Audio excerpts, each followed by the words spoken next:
It's my feel-good breakfast show.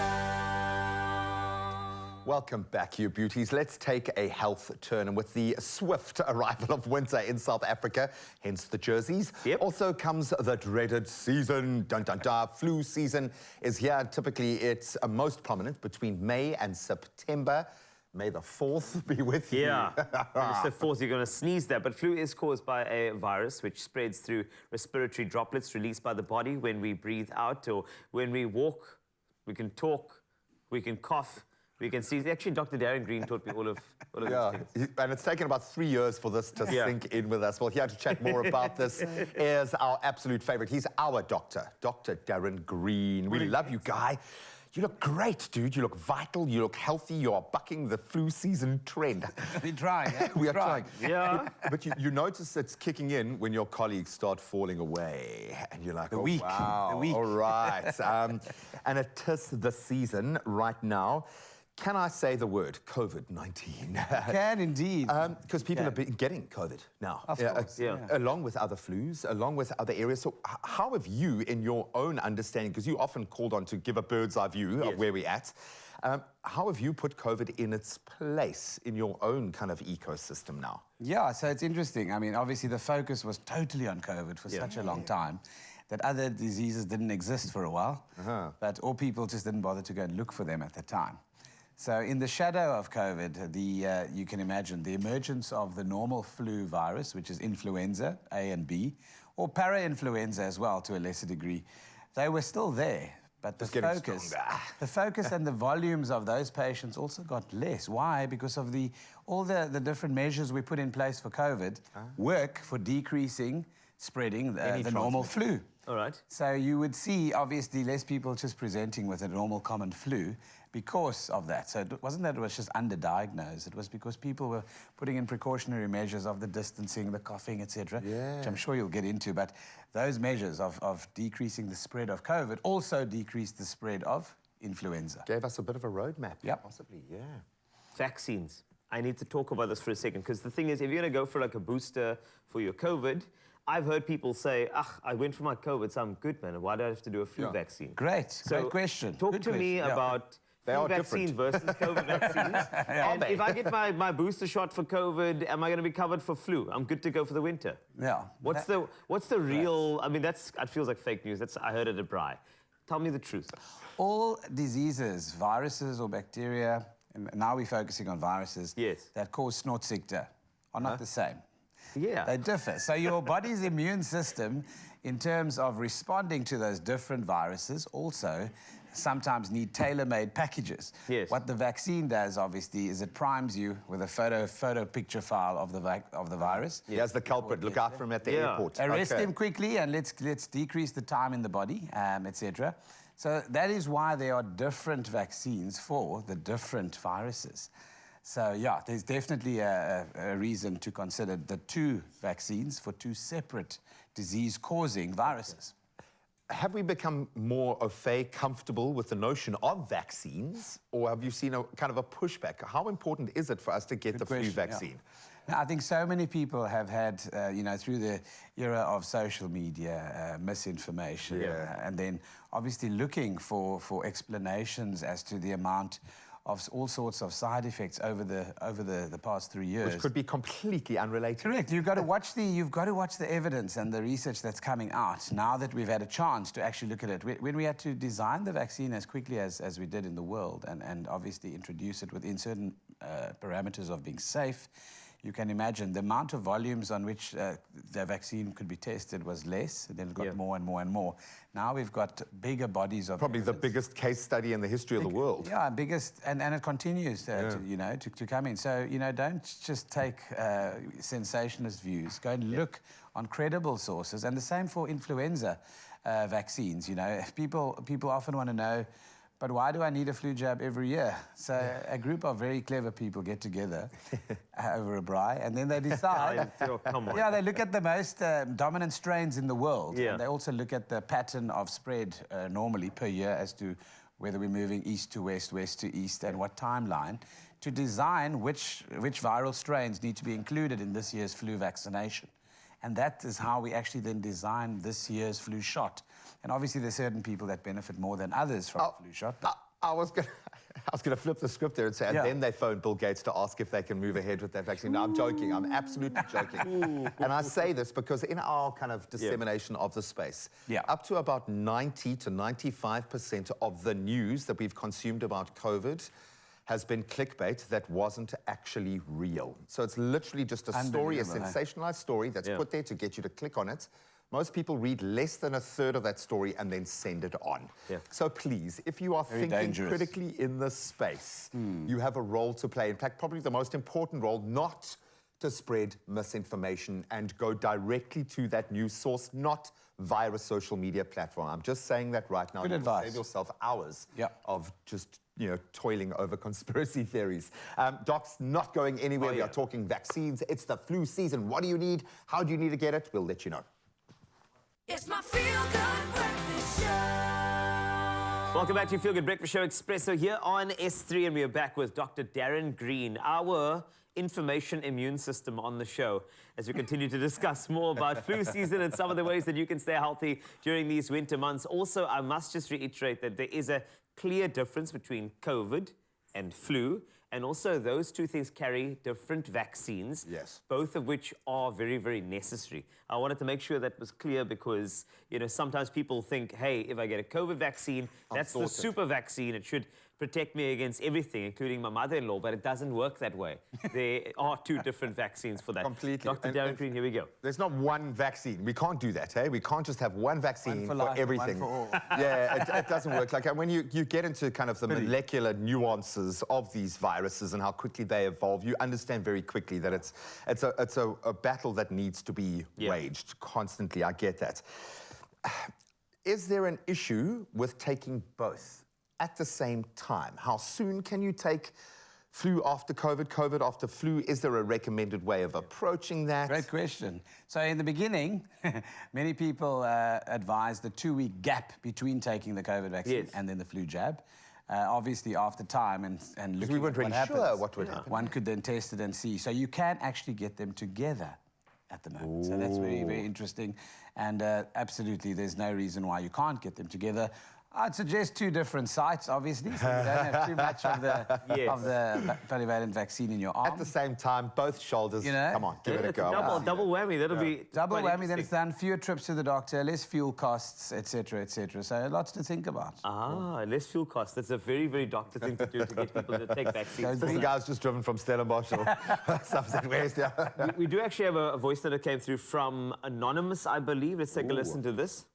Good morning, Expresso and Dr. Darren Green. I've been suffering from the flu for the last 3 weeks, and for the last week it's turned into just an annoying cough and with quite a lot of phlegm. What are the chances that this could be a version of COVID, just because it's also accompanied with a lot of shortness of breath? Oh, I'm getting triggered by that. Like from the people that have had the long COVID journey, the shortness of breath is terrifying. The fatigue is terrifying. Fatigue is real, hey? Yeah. Should we still be worried about COVID in this sense? Thank you so much, Anonymous. That was a brilliant question. Raised some really interesting questions about that timeline. So at what point do we go, okay, I need to get tested and think about that lane? Cool, so let's look at the 2 viruses. Look at COVID and look at flu. The onset of symptoms is quicker with the flu. We're speaking 24 to 48 hours after being exposed to someone that's had it. That's coughed on you, sneezed at you, or shaken your hand, or given you a kiss. Right, so when we look at COVID, obviously, the onset of that period is a little bit longer. We're looking at 3 to 5 days at a minimum. So you'll take longer to develop it.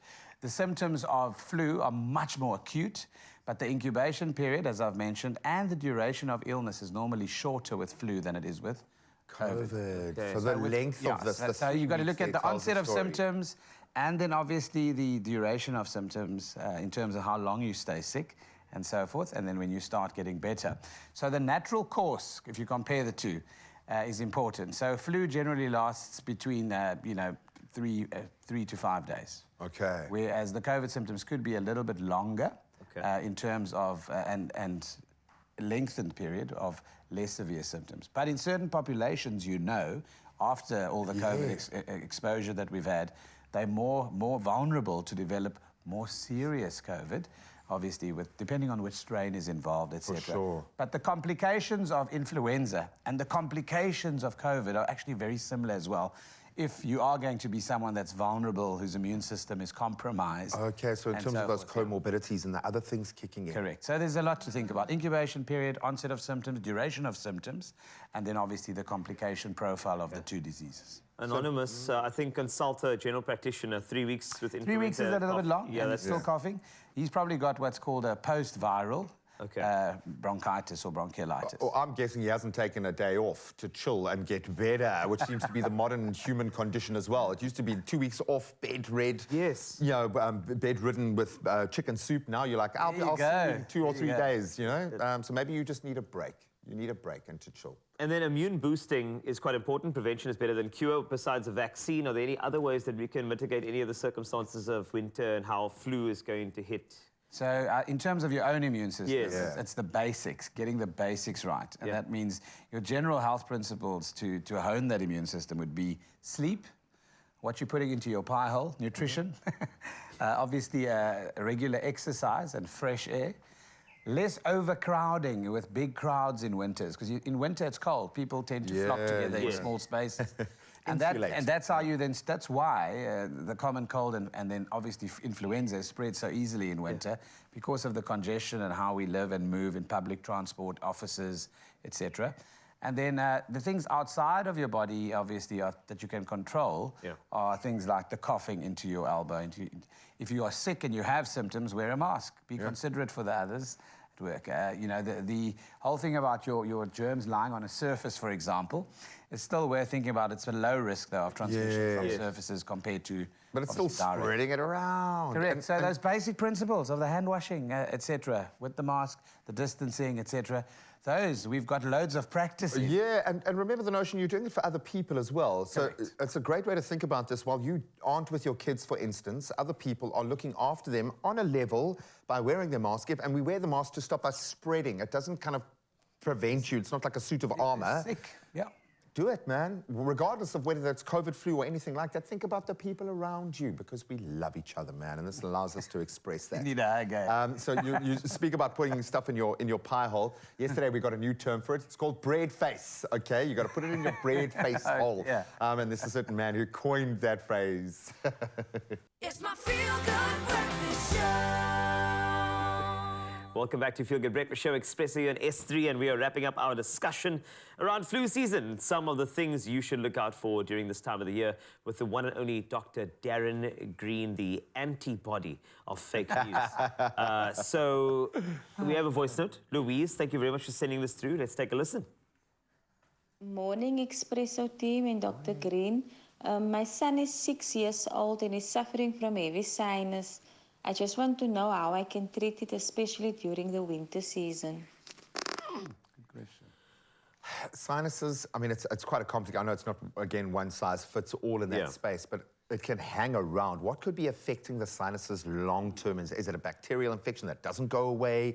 Is it a virus? Is there a situational element possibly at play? How do you start to unpack that little mystery? Well, the sinuses are there for a function. They help keep the air moist and warm in the head. They're not just there to get infected. And funny enough, when it comes to this season, we look at a runny nose or a blocked nose, a sore throat. We look at coughing. We look at fever, body aches, etc., as part of the flu part of things. When it comes to headache associated with an infection, one obviously then thinks, could this be a pressurized headache as a result of the swelling in the sinuses or the inflammation in the sinuses? Okay. So you get acute sinusitis, which comes on like rapidly, it's highly intense. You actually can't function around. Debilitating, That's normally caused by an infection, either a bacterial infection or a viral infection. You get chronic sinusitis that people say, I've got sinus. For sure. Chronic sinusitis, which is lasting periods of more than 6 weeks, for example. So there's a difference to the treatment of the two. Okay. If you're focusing, if it's just the sinuses that are involved and this headache and congestion and nothing else, then likely, you'd need a local cause. Most common causes of waving inflammation in the sinus is obviously allergies, being the top one there, and then anatomical defects was the drainage of the fluid. Okay, the Deviated plumbing. septums. The plumbing, okay. Deviated septums, for example, can also play a role. Yeah. And those structural things. So with a 6-year-old, one would want to make sure they don't have a systemic infection, like a more serious kind of bacterial infection that needs antibiotics or not, and a viral infection that would be self-limiting and go away after about 10 days. Yes. So it would depend. How long has the 6-year-old been ill? What has he used? Has he used just a saline or salt water rinse? Okay. Has he used any nasal spray for things like allergies to assist with that mechanism? clean out the- And does he yeah. have any fever associated with it? Any signs of a systemic infection, or is it just local? And if he's in grade R at that age, he's going to heal, go back to school, get it again. Heal, go back to school, get it again. So we know that cycle. All right, Kyle sent us a voice note as well. Thank you very much for weighing in. Dr. Darren Green is here to assist you. Let's take a listen. Good morning, Expresso Show and Dr. Green. I'd like to find out what is the best way to get rid of mucus while you're suffering with the flu. The neti pot. What, is that a thing? Oh, listen to that, man. Look That's at old that. school. Hey? Old school. It's like a watering canister, but for your nose. Looks quite sus when you do it, though. but Yeah, it's pretty hectic, So you've man. got thick mucus. You need to break down the bonds between the molecules so that Yes. it can become, the viscosity can change, that it can flow out. So there are ways of doing that. So you can get nasal sprays that do that, that obviously penetrate with a fine mist into the sinus. Yes. You also get systemic medication that you can take, that are mucolytics. They break down the mucus, for example, as well. Your normal ACC. Yeah, there's a few in the market, yeah. Things like that. And then you can do a saline douche or wash of the sinuses. A good old cheap way of doing it, obviously, is the neti pot, or looking at things like a syringe that you can pull up 10 cc's of salt water. How do you make the saline solution? Good. What's the- So, what's to keep it simple, you can take a mug of lukewarm water, and to that you can add less than a half a teaspoon of salt. So it's just the tip of the teaspoon of salt to that weak solution. That's more than enough to obviously work at that. Everyone uses things like bicarb, cook soda, all the different things. Be careful, you could damage the nose. Yes. and Yeah, your it's quite sense of smell. sensitive in there, Be very yeah. careful in terms of what you use. There are even preparations that combine sea water, salt water, with chamomile tea, for example, that you can use that are gentle on the nose. Wow. And so forth. That's just for the mucus. Remember, drinking water and fluid intake is also crucial to the membranes and keeping, obviously, the moisture in the body. So, yeah, what you drink, and then local manifestations or local treatments and interventions that you could use as well. And then movement also helps drain the sinuses. A little massage of the front sinuses and the neck particularly, with movement of the joints, the TM joints, also promotes the movement of that mucus. So just remember that. That's how you can unblock your nose. That was like the least medical answer that any medical practitioner has ever given. Bill Gates is going to phone you just now and you, dude, aren't you pushing the meds, yo? Push the meds. I absolutely love that. Now we're going to have colleagues just doing facial massages and weird facial gymnastics everywhere today, and I'm here for that. Dr. Darren Green, we absolutely love you. Thank you for working on the front lines for us, my friend. Good to see you again.